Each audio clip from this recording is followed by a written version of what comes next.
Hello everyone, we're Nick and Jacqueline Sutton.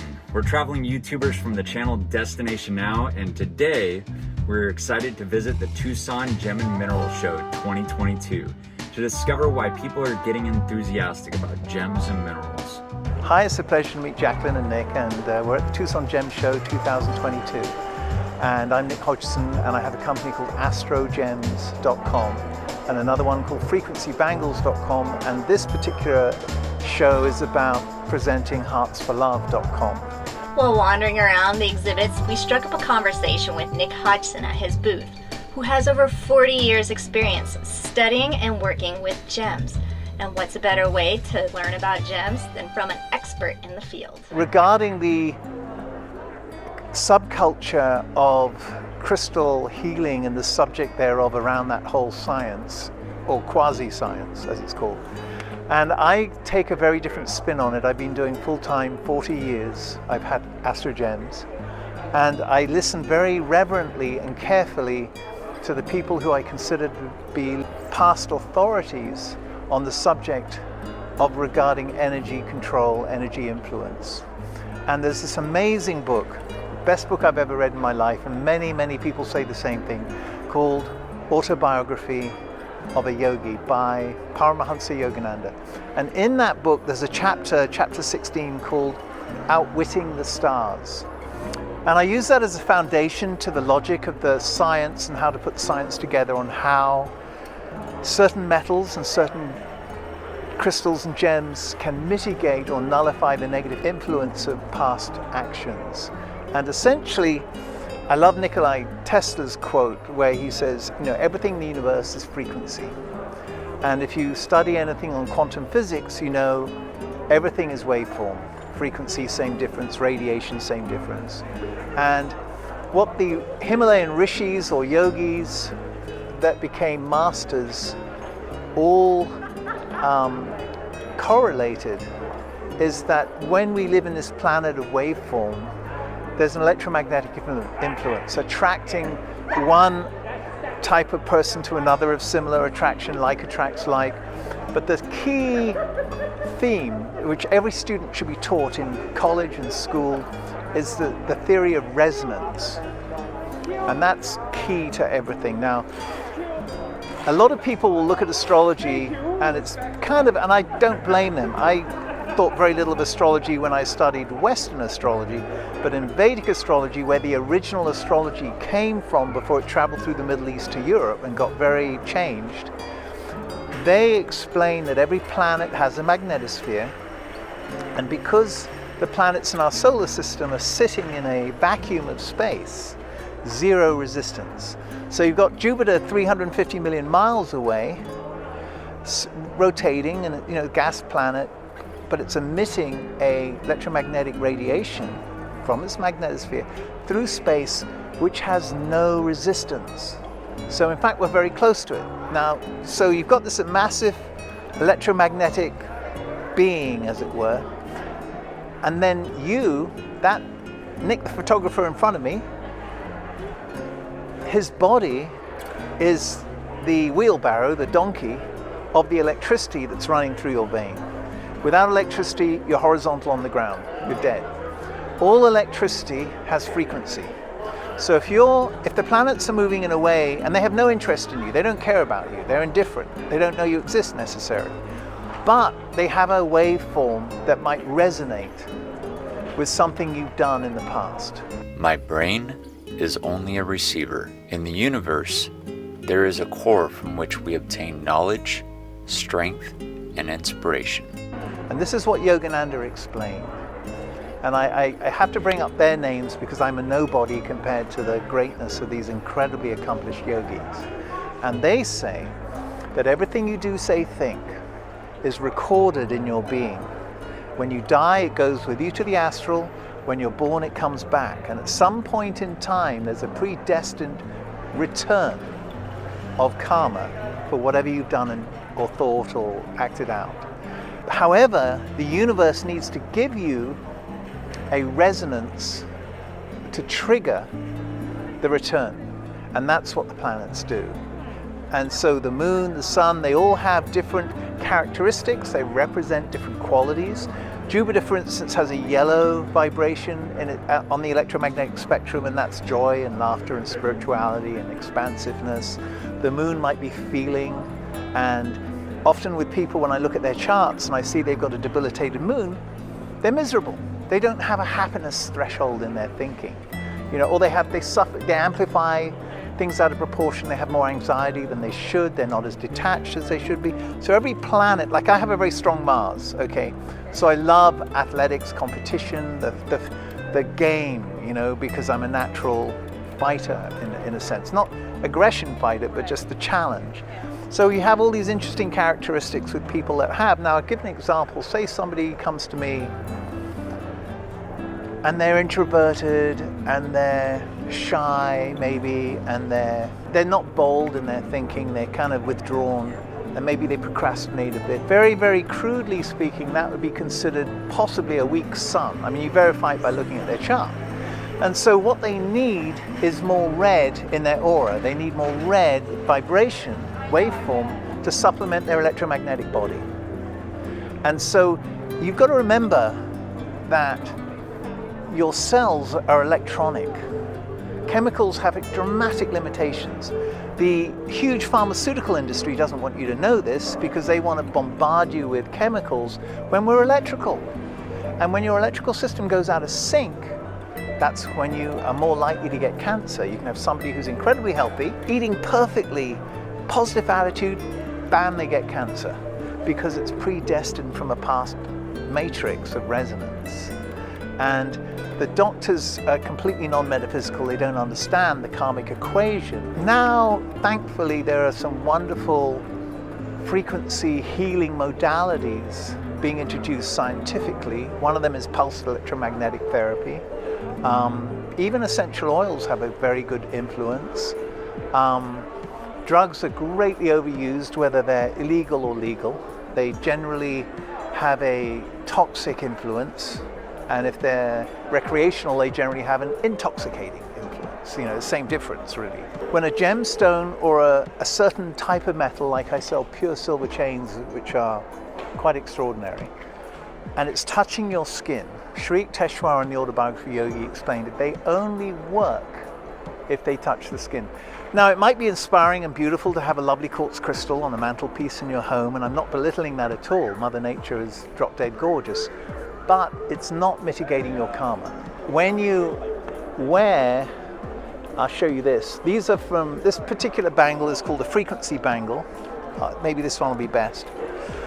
Pure copper represents Mars, strengthens the Mars influence in your Vedic chart. Pure silver, not sterling silver, which is just an alloy and completely doesn't have the resonant signature of all the exact same number of electrons around the proton in a repetitive pattern. And so sterling silver does nothing when it comes to harmonically resonating with the moon's energy. And so I've had people wear silver, you know, I wear silver chains and they don't like it. And they tell me I can't wear silver, and I give them pure silver to wear, and they're stunned. They're amazed how much they love it because they sleep better, they're calmer, they're less worried, you know, etc., etc. But anyway, this particular instrument is made from grown crystals. Now, if you have a grown crystal, not a synthetic, it's still grown in a lab, it's got to have a C-axis. It's got to have an internal crystal lattice. 99% of all synthetics are a crystalline, glass-like custard, as it were. I mean, they're not geometrically aligned at the electron stage. Get a piece of iron, run a huge amount of current through it, you've got a magnet, because you've aligned the electrons up and down in a polarity-based manner. Okay, huge difference. And with a crystal, doesn't have a transfer of energy with the electrons unless they're in perfect alignment. Think the photons in a laser beam. Photons in a laser beam can cut through a 2-inch thick sheet of stainless steel, just like a hot knife in butter. That's the power of light when it's concentrated in alignment. And so with a crystal, when you have the C-axis, when you have the alignment of the electrons, you have the rainbow color, which is part of the electromagnetic spectrum, you have an energy form that represents a whole host of other scales, whether it's a musical scale, color scale, human emotion scale. It goes on and on and on. There's these harmonic similarities. In fact, it's interesting. You've had these amazing autistic idiot savants who can do incredible mathematical analyses in their mind. And you talk to them, they say, well, I just see colors. And their colors are harmonically resonating to the mathematical equation that they're, evaluating. And they're crossing the boundary between one sphere of influence to another, but it's harmonically resonant. It's resonant. Again, I cannot stress that word enough. If you want to spiritualize your life, it helps if you put yourself in an environment with resonant, uplifting influences. If you want to, you could put a saint in a strip bar, he ain't going to be a saint very long, because the resonant vibration of that club is more animalistic. Crystals and metals, when worn with wisdom and understanding, uplift your consciousness. And when I make bangles, I've been making them for 40 years. All the books I've read, pretty much, I don't want to sound incredibly arrogant, but they dramatically lacking in what I call practical information, because they haven't made 9-gem bangles for 40 years.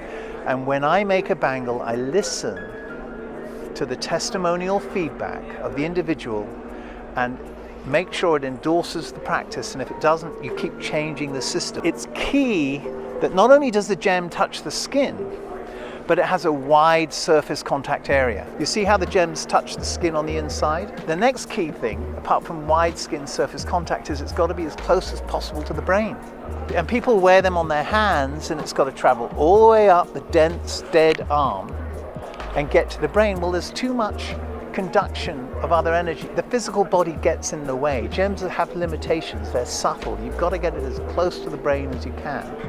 And in fact, I have a customer, this will be a laugh. Might as well have the entertaining section. Right. Oh, it's a crown. Well, there's nothing odd with this. What are you talking about? If I have a headache, which is seldom, this will get rid of it straight away. And I have a customer who's got 7 of these. He has them all over his body. He wears them 24/7. He really is happy. So I'm not going to ridicule or criticize that. In fact, in his case, I've seen a dramatic change of personality. He was incredibly withdrawn and introverted when I first met him. Now he's pretty normal. I think he's 1 in 1,000 in his case. But the thing is, it's a science. You've got to listen to feedback. You've got to listen to the patterns of commonality that people say to you without talking to other people. Like, I love to have people and they say, well, what does it do? I go, I'm not saying a thing. You just wear it for a couple of weeks and come back. This is my friends who live locally and stuff. If you feel it, great. If you don't, and generally speaking, with these bangles, 80% of the people who wear them for 3 weeks have to have one. And when they first put them on, they're going, no way in heck am I ever going to wear something as gory as that. Well, my hands are tied. I wish the crystals weren't so big. In my case, I wore this size 15 years ago, but now, because I'm older, I don't tune into life force as well. With the elongation of my bodily cells, I have to wear a bigger one. And and so there's all these little laws of observation that I notice. So I make these in different sizes, not from vanity's sake or choice. It's about feedback. It's about what works. So that's another very important consideration. When people get older, they need more to keep their life force going well. I would like to say that there's a lot of crystal books out there that are so highly questionable I can't read more than a couple of pages, because I don't see the science. I don't see the understanding of the quantum field. 30 years ago, I was at a Vedic astrological conference in Del Mar, and there were these very accomplished, capable Vedic astrologers there. And so I said to them, I said, okay, I want you to explain to me how gems work. And they went, well, ruby's the sun and yellow sapphire's Jupiter, and you put it on your arm or on your finger. I go, no. I want to know how they work, not what the data sheet says. Nobody knew. And the only reason I believe I found out was by studying the words of Yogananda.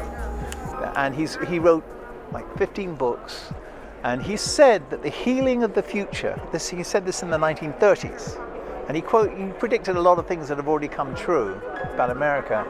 He said that the healing of the future will be through rays and vibrations, because chemicals cannot penetrate the electronic characteristics of the cell. And he said it's an inevitable process of research. It's hard to unseat the pharmaceutical industry. I mean, if they've got a cheap medication that works, hate to say it, they try and crush it because it's all patent orientated, etc., etc. I have a question. Good. So I have I'll take this off. I have been diagnosed with ADHD most of my life. Right. And taken everything from Adderall to Vyvanse. Yeah. I've had a lot of those people like that. So what is your advice for me on that? Well, first thing I'd like to do is, on my website, astrogems.com, there's a free Vedic horoscope program. You get 16 pages emailed to you explaining your karmic matrix, your pattern. I suspect your moon is fairly weak. Essentially, there's a strong imbalance, possibly affecting your Mercury, and you just address it that way. Essentially, you came in with a karmic pattern that wasn't able to integrate, like vitamin D in the planetary context of those radiations. We all come in strengths and weaknesses, and you're only as strong as your weakest link. So essentially what you've got to do is supplement your electronic body, your electrical body, with the right waveform. It's not pills and things. I mean, they can mask symptoms. They do help tremendously. Yeah, they do, but they don't cure the system. What you've got to try to do is strengthen your electrical field, and everything else falls into place. Remember, a cell without electricity is dead. You can strengthen the whole spectrum of the life force coming into the body with gems and metals to a degree. There's other things that are very good. I really like pulsed electromagnetic therapy, PEMF. Okay. I'm a huge believer in that. Without seeing your chart, you don't know which planets are weak. When you've got a weak planet, what it's saying is you're not able to integrate enough of that. I call them electromagnetic vitamin tablets. You're not able to integrate that, so you've got to double the dosage. You've got to supplement it. Cancer is essentially a disease of frequency. If you run a motor at 120 volts, fine, but the megahertz is wrong, say you're running it at 90 instead of 60 megahertz, eventually that motor's going to blow, or it's misbehave. And it's like that with us. Our bodies are motors, basically. So if your frequency is out of balance, when you're 30, it might not matter too much, but when your body starts getting less capable, bam, that's when the nasty stuff comes in. Gems and metals are just another way of fine-tuning that. Very good question, though. Very pertinent. Yeah, I haven't found anything that helps me as much as like Adderall or Vyvanse. Right. Those are the top And two. definitely some people should take those the rest of their life. I'm not dissing the solutions that have been scientifically verified to make some progressive improvement. I'm just saying that there's other better solutions. And you don't dump your medication for something else, you evaluate, prove it, with anything. So I don't want lots of people running around a little bit edgy. Essentially, it's got to fit comfortably without pinching your arm right there. Okay. With the silver chain, I'm just going to find out if it's comfortable on your arm. The gems are touching the skin. Okay. Then it's going to be going here. Now the gems work better on the inside of the arm because the skin's more conductive. The arm's a bit more leathery on this side. So even though it doesn't look as pretty, you actually put the gems on the inside of the arm. Okay. And I think that's the right number of pure silver links. So I'm going to take off 2 more. Yeah. It's got to be pure copper. Most copper bangles these days are copper mixed with tin, because then they don't tarnish. Okay. Now this might be a little bit tight, so in which case you just slip it down a little bit just to get the comfort zone. And how's that feel? Okay. Yeah, kind of feel an energetic wave to it, yeah. Exactly. A lot of people, the moment they put them on, they go, oh, wow. Yeah, that's impressive. So borrow that for a couple of days. And okay, well thank you. I'll see you around. Thank you, Nick. Nick believes so deeply in the power of his frequency bangles that he surprised us by lending me one to try out for a week. The results were definitely noticeable. What's up, man? How's it going? Good to see you. Yeah. Yeah, brother. Nick, so Yeah. do you feel anything? Oh, it's kind of weird. Like some things happened. There's a bit of more alignment in my life, for sure. It's not like a feeling I get when I put it on, but I've been a lot calmer, and some things have happened that I can't necessarily discuss. I'll tell you a story. When I first of all, I pray a lot, meditate a lot, and I prayed to Swami Sri Teshwar, who I consider to be a saint, to guide me to making an effective bangle. I made a lot of bangles that don't work. Yeah. Experimenting for 40 years, and when I came up with the frequency bangle, I made it from, first of all I wore it, and I noticed exactly what you said. I was far calmer, and I noticed I had far more, it was much easier to have focus in meditation, because in meditation, a lot of people don't understand meditation. They're actually sitting there contemplating when they should be meditating. But meditation is actually focusing the mind on a technique that is designed to elevate your consciousness. Yeah. And that's going to naturally give you euphoria. Yeah. If you're not in euphoria, you haven't elevated your consciousness. Right. Sort of thing. So when I wore that bangle initially, I noticed that my meditations were far better quality. I had far better focus. And so I called it the meditation bangle for the first few months. Interesting. Well, that's not good territory. So then I realized the frequency bangle is more appropriate. Yeah. But exactly what you said, you feel calmer. Yeah. That means your meditation is about trying to overcome restlessness. One of the reasons why crystals of certain quality can mitigate karma, and mitigate the negative effects of past actions, is when you're restless, you're basically reaping the fruits of your past inharmonious actions, right? And your past inharmonious thoughts. So if you wear something that gives you more clarity, then you're not suffering the consequences as much of your out of attunement actions, thoughts, and deeds. Everything you do, say, think has a vibration. And Yogananda explained it's recorded in your chakras. And when the planets resonate, that when their radiations come to your electrical field and resonate with it, it pulls it out. And that's why one day you wake up depressed and the next day you wake up cheerful, and well, not generally the next day, because the cycles can go for quite long periods. Sure. But it's all about resonating to your environment. But the point is, we have to try to elevate our environment. Now, of course, if you live in a city, it's difficult. Or commuting to work, it's hard. But this elevates your environment. This immediately brings it into your electrical field and has that ability to make you a little bit more Teflon coated to tuning into the more gross thing.